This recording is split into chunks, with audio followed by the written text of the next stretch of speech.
a mature representative of Tariqa of the Naqshbandi, a moral scholar, an expert on Sharia and religion. Mahdum Azam Sayyid Ahmad ibn Maulana Jalaluddin Kasani from the town of Dahbek near the ancient city of Samarkand was born in 1461 in the city of Kasan of the Fergana Valley.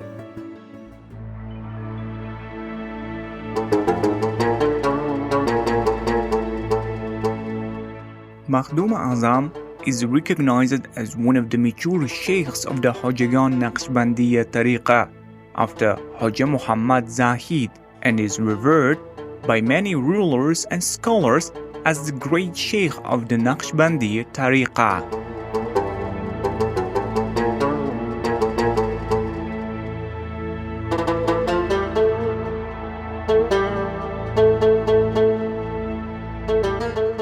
One of the Shayban sultans, Janibek Mahduma, sincerely invited Azam to the land subject to him and elected him as his sheikh. And since he was considered a teacher of the science of the tariqat, around 1524 he moved to the territory of the provinces of Kerman and Miankol. Later, Sultan Janibek presented Mahdum Azam land with abundant water from Miankol. These places are now known as Dahbet.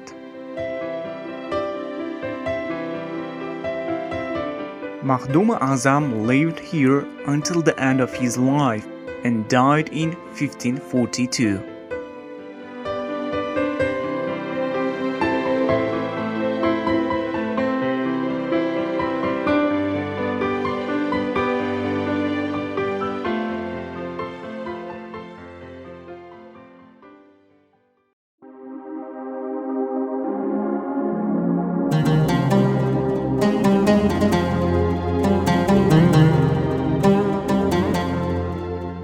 Mahdum Azam is the 21st generation of our Prophet Muhammad, peace and blessings of Allah be upon him.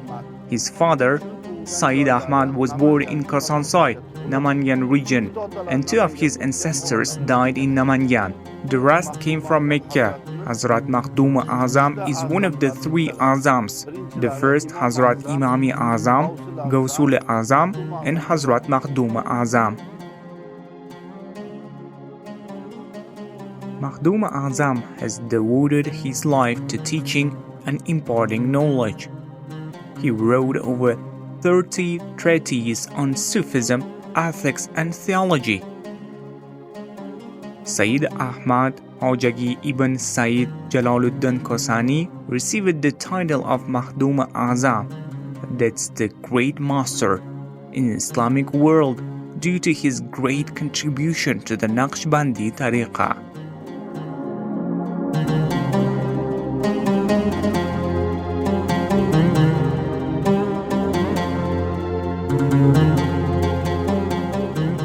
His new name, revered by millions of people, became more famous than his former name, which is why he is still known throughout the world by this name. The rulers of his time, many statesmen and scientists, treated Mahdum Azam with respect and reverence and considered him their sheikh. Among them, one can count one of the great Timurid rulers, Zahiruddin Muhammad Babur, as well as Shaybanid rulers Ubaidullah Khan, Abdulaziz Khan, and Sultan Janibek.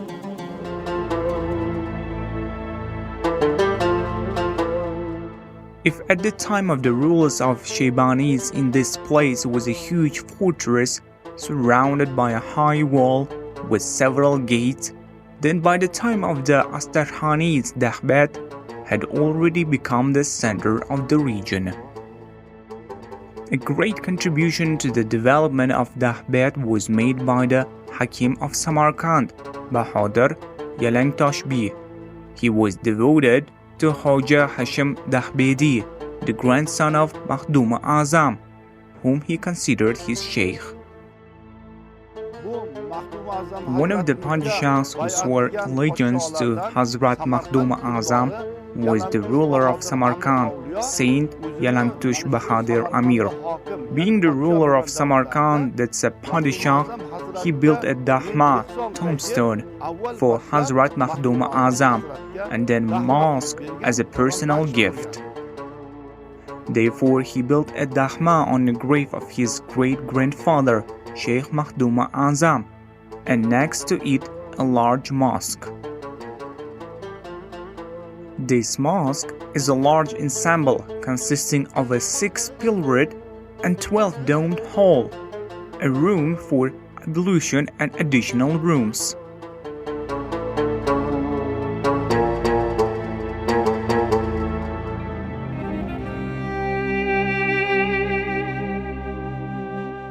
To this day, 47 ancient tombstones have been preserved in the tomb of Mahduma Azam. One of them belongs to Bahadur Yalangtoshbe. The name of this place where the grave of Mahduma Azam is located is directly related to this person.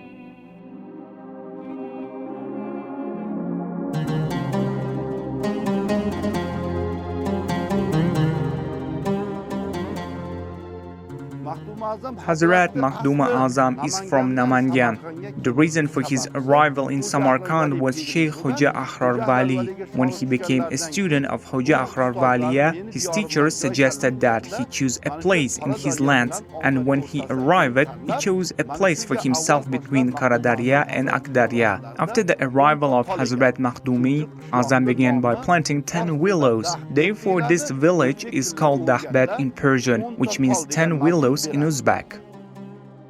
Those willows haven't survived to this day, but a huge plane tree grows in the courtyard of the sanctuary.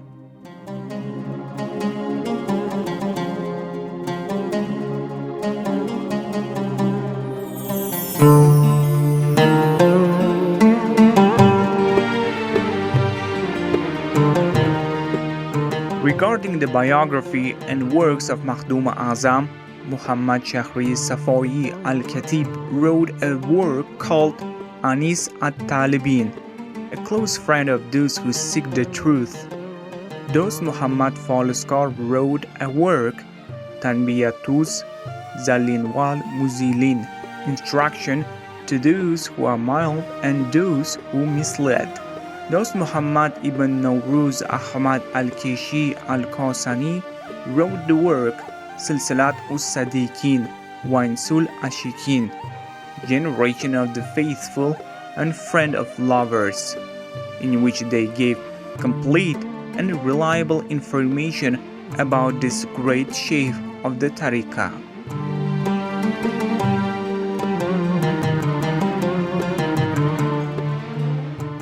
In 1617, Abul Baqa ibn Bahauddin ibn Mahduma Azam compiled the work Jami'ul Maqamat, which contains a complete biography of the scientist.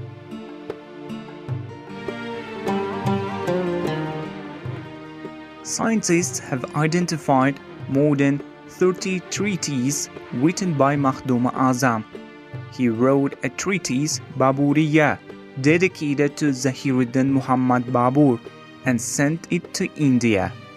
We know that he also wrote such works as Asrar un-Nikah, Secrets of Marriage, Ganjnamer, Risalat un-Samiyatun, Treatise on the Sky, Dikr Bayani, Risala-i Silsila-i Hajegan, Sharh Ghazali Ubaidi, Mirajul Ashikin, Risala-i Naqshbandiya, Risalat un-Wujudiyatun. Mahduma Azam is also known for his unique interpretation of the teachings of Naqshbandi and the philosophy of Sufism in general. In his views, there are unexpected approaches for that time. The strict opinion that scientists do not come to the ruler in most cases caused conflict between both sides. Mahduma Azam, on the other hand, put forward the opinion that if a scientist comes to the ruler can have a positive influence on him with his teaching, then such a scientist will no longer be a visitor but a ruler. In the 20th century, due to the policy of the Red Empire, which alienated many people from their history, beliefs, customs, traditions, and values, the shrine of Mahdumi Azam was abandoned.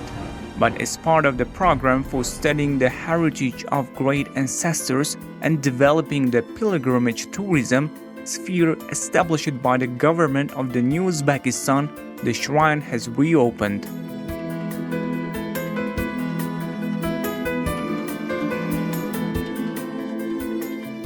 The Dahma, the mosque, and the premises included in the complex have been renovated and the surroundings have been landscaped.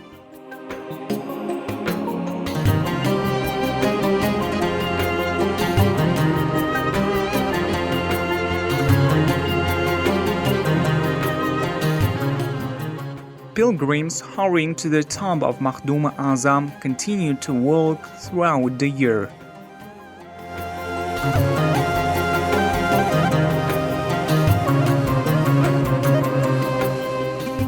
During our visit, we were once again convinced that history, culture, and art are harmoniously combined in Samarkand, the masterpiece of Central Asia. Samarkand is a beautiful city with an unparalleled history, purpose, and perfect urban planning, and I can recommend everyone to visit it.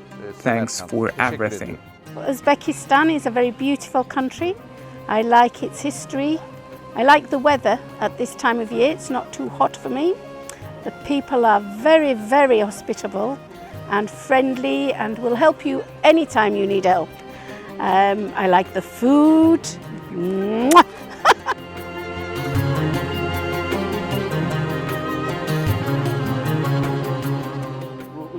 Visitors from all over the world come to Uzbekistan. The main thing is that for visitors to this mosque, prayer is freely performed 5 times a day. There are times when it can be freely visited.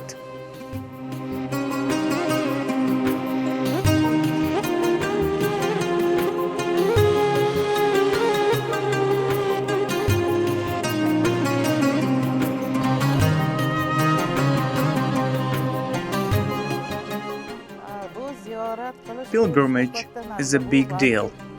It would be wrong to say that I was there a year ago or I was there 3 or 4 times and I don't want to go there anymore. Every time you visit, your spirit seems to rise. May the souls of the saints help us. May Allah give us strength. Every time we come and go, we feel enlightened. Our souls are very light and we are happy to see the changes again. Our country is very prosperous.